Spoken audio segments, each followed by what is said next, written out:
famille, mes proches, tout ce que j'ai, c'est mes aimants.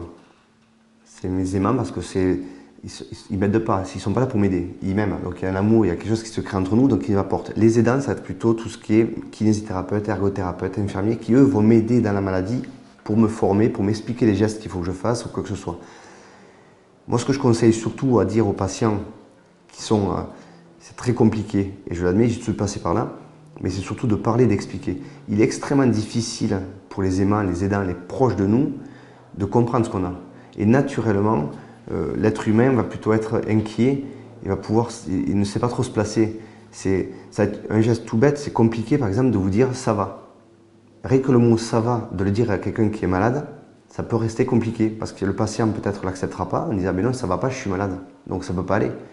Et d'autres personnes, les aimants ou les proches, pourront difficilement le dire parce qu'ils vont se dire justement en eux, mais si je lui dis ça va, il va me dire que non puisqu'il est malade. Donc rien que ce mot-là peut être compliqué.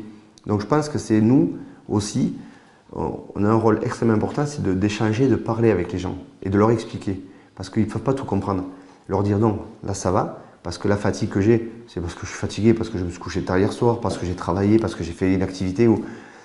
Et des fois de dire aussi, ben là j'ai des petites fourmis, j'ai des petits vertiges, il faut que je me repose un peu. Mais il faut toujours tout expliquer. Ce que je disais moi à mes enfants, à ma femme ou quoi que ce soit, j'ai toujours tout expliqué. Donc si je dis il faut que je me repose un petit peu parce que je suis un peu fatigué, parce que j'ai des fourmillements ou des vertiges, ils le comprendront tout à fait. Que si je dis rien, ces changements d'humeur qu'on peut avoir parce que liés au stress, à la fatigue, à l'inquiétude qu'on a quand on a une pathologie, ben ça peut devenir problématique aussi pour les autres. Parce que pourquoi vous agressez les gens, pourquoi vous êtes méchant, pourquoi vous êtes agressif, si on n'explique pas le fond du problème, ça peut devenir compliqué. Donc je pense qu'il faut vraiment discuter, échanger, partager un maximum de choses. Voilà, c'est compliqué pour eux. Je pense que c'est la plus grosse difficulté. Nous, on est patients, on ressent, on a le ressenti, on sait ce qui se passe, on sait comment on est, ou les autres autour de nous ne le savent pas.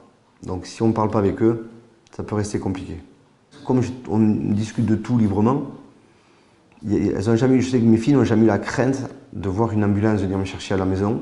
Parce que j'ai toujours expliqué pourquoi il venait me chercher et qu'est-ce qui m'a amené. Quand une infirmière me faisait les soins à la maison, ou c'est elle-même quand elle était toute petite, elle prenait le coton avec l'infirmière, celle qui commençait à nettoyer, qui était...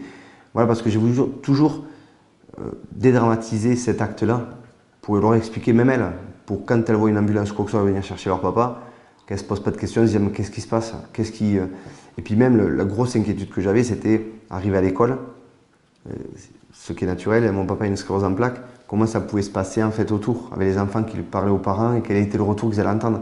Donc j'ai toujours voulu voilà, échanger, discuter avec elle pour qu'elle puisse elle aussi comprendre et savoir que si les gens reviennent, elle lui dire non mais j'ai eu des questionnements des fois, mais j'aurais toujours expliqué, donc ça fait qu'elles ont toujours, voilà, c'est passé et ça se passe partout, voilà, sans problème, et tout le monde y discute, enfin, c'est tout à fait libre.